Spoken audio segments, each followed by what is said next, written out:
Financial markets పై పట్టు సాధించాలనుకునే వాళ్ళు Revanth conduct చేసే వెబినార్ కోసం ఈ నెంబర్ కి కాల్ చేయండి. నమస్తే, వెల్కమ్ టు సుమన్ టీవీ. నేను విష్ణు. ప్రస్తుతం పాటు కంటెంట్ క్రియేటర్ యశ్వంత్ పాల్గొంటున్నారు. తనతో మాట్లాడదాం. నమస్తే యశ్వంత్. నమస్తే అండి Yashwant, welcome to Suman TV. Thank you.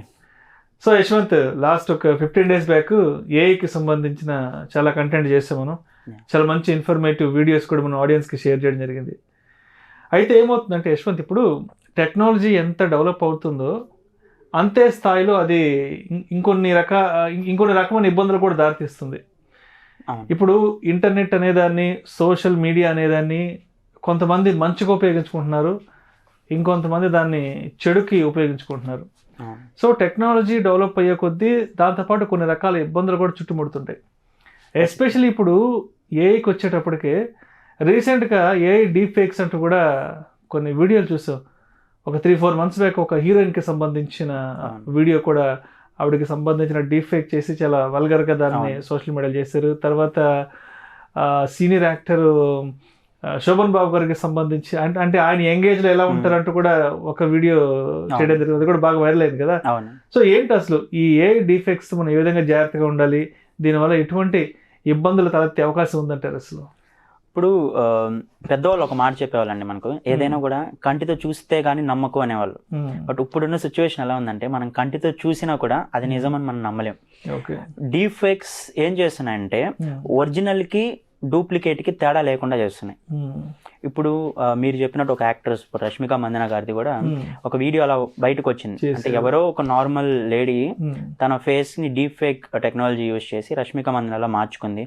తను కూడా రెస్పాండ్ అయ్యారు, హీరోయిన్ కూడా. అది సీరియస్ అయ్యారు. ఇప్పుడు మనం రీసెంట్ గా US లో చూసినట్టయితే అక్కడ డొనాల్డ్ ట్రంప్ కి కమలా హారిస్ కి మధ్య హోరహోరీగా ఉంది పోర్. అయితే ఈ ప్రెసిడెన్షియల్ ఎలక్షన్ వాళ్ళు ఎలా చేస్తున్నారంటే డీప్ ఫేక్ వార్ అని ఒకటి నడుస్తుంది అక్కడ. అంటే డొనాల్డ్ ట్రంప్ ఫాల్స్ ప్రామిసులు చేస్తున్నట్టుగా ఈ కమలా హారిస్ సైడ్ వాళ్ళు, అలాగే కమలా హారిస్ ఫాల్స్ ప్రామిస్ చేస్తున్నట్టుగా ఇంకొన్ని ఇంకా వల్గర్ గా కూడా చేసి ఒకరి వైపు ఒకరు యుద్ధం చేస్తున్నారు డీప్ ఫేక్స్. అంటే వాళ్ళు మాట్లాడకపోయినా, వాళ్ళు చెప్పకపోయినా అచ్చం వాళ్ళలాగే ఉండి చెప్పేలాగా. అది చూసిన వాళ్ళకి మనకు ఒరిజినల్ కి డూప్లికేట్ కి తేడా తెలియదు. సో ఈ టైప్ లో అయితే డీప్ ఫేక్స్ ప్రపంచం మొత్తం కూడా ఇప్పుడైతే వ్యాపించేస్తున్నాయి. మనకు వీటితోనే పాటు కొంతమంది ఇప్పుడు బ్లాక్ మెయిల్స్ కూడా జరుగుతున్నాయి.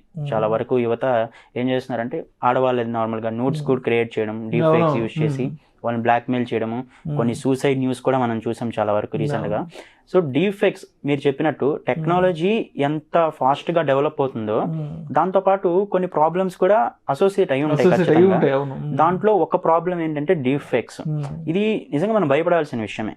కొన్ని విషయాల్లో ఇది మనకు బాగుంటుంది. ఇప్పుడు మీరు ఇందాక చెప్పినట్టు చనిపోయిన వాళ్ళని వాళ్ళు ఇప్పుడు ఉన్నట్టుగా మనం చూసుకోవచ్చు. ఒకప్పుడు ఒక టెక్నాలజీ ఉంది, ఇప్పుడు కూడా రీసెంట్ గా డీప్ నాస్టాలజీ అని ఒక టెక్నాలజీ ఉంది. దాంట్లో ఏంటంటే మనకు ఇప్పుడు ఎవరైనా చనిపోయిన వాళ్ళ ఫొటోస్ కానివ్వచ్చు, మన చిన్నప్పుడు ఫొటోస్ కానివ్వచ్చు, ఆ ఫొటోస్ అప్లోడ్ చేసి మనం ఒకవేళ మూవ్ అయితే ఎలా ఉంటుంది, మనం అప్పుడు కదిలితే ఎలా ఉంటుంది, అలాంటివి కూడా చూసుకోవచ్చు. ఇలాంటివి ఓకే, ఒక లెవెల్ వరకు ఓకే. మనం ఇది టెక్నాలజీని మంచికి ఉపయోగించుకుంటున్నంత వరకు ఈ డీప్ ఫేక్స్ కూడా బాగానే ఉంటాయి. బట్ ఎప్పుడైతే చెడుకు ఉపయోగిస్తారో, ఇప్పుడు ఎలక్షన్ క్యాంపెయిన్ అనేది అది సీరియస్ థింగ్, అది ఒక దేశ భవిష్యత్తు.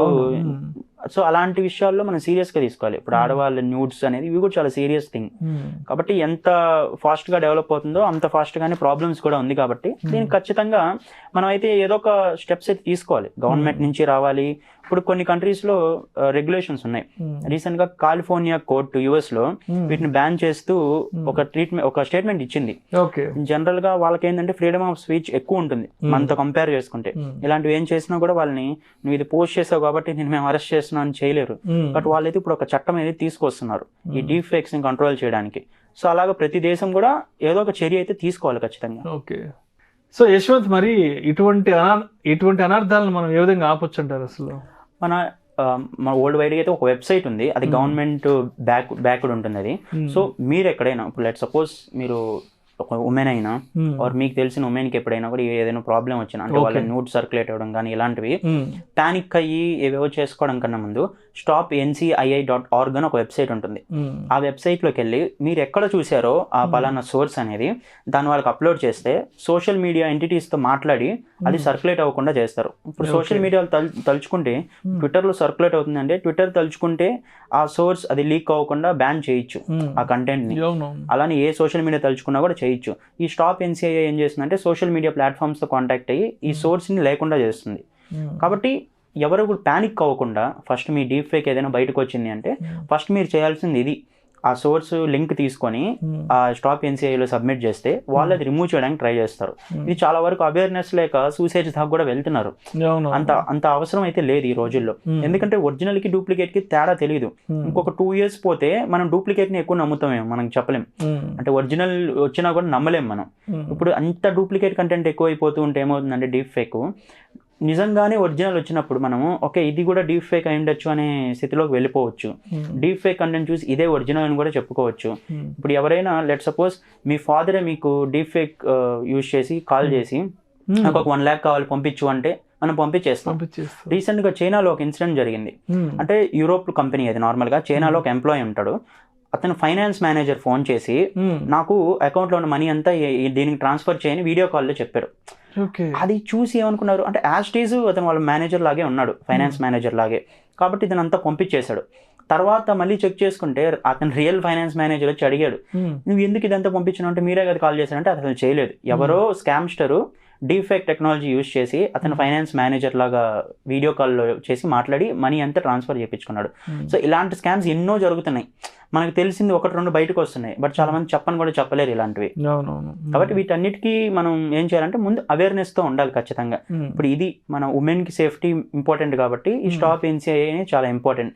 ఇంకొకటి మనం ఇందాక మాట్లాడుకున్నట్టు చూసినా కూడా ప్రతి ఒక్కటి వ్యాలిడేట్ చేసుకోకుండా మనం ఏం చేయకూడదు. Maximum financial transactions. ఇంకొకటి నోడిటీ కాకుండా ఇంకొక రిస్క్ ఏంటంటే ఈ ఫైనాన్స్ రిలేటెడ్. ఇప్పుడు మన మనీ స్కామ్స్ అనేది ఎక్కువ జరగచ్చు.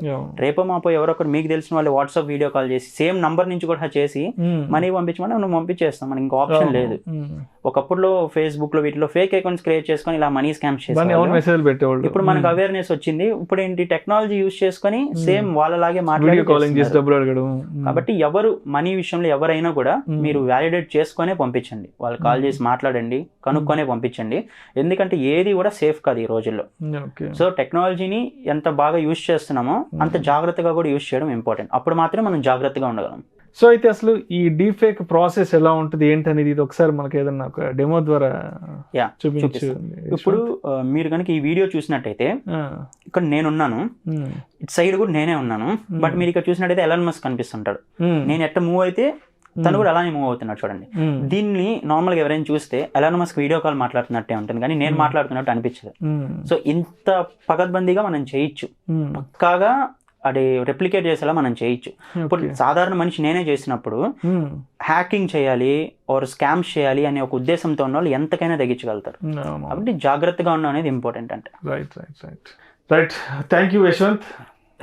ఏఐ డీఫెక్ట్స్ ఎటువంటి ఇబ్బందులు ఉంటాయి ఏంటి, ఇటువంటి ఇబ్బందులు ఎదుర్కొన్నప్పుడు మనం వాటి నుంచి ఏ విధంగా బయటపడుతున్న దాని గురించి చాలా చక్కగా తెలియజేశారు. Thank you so much Yashwant. Thank you.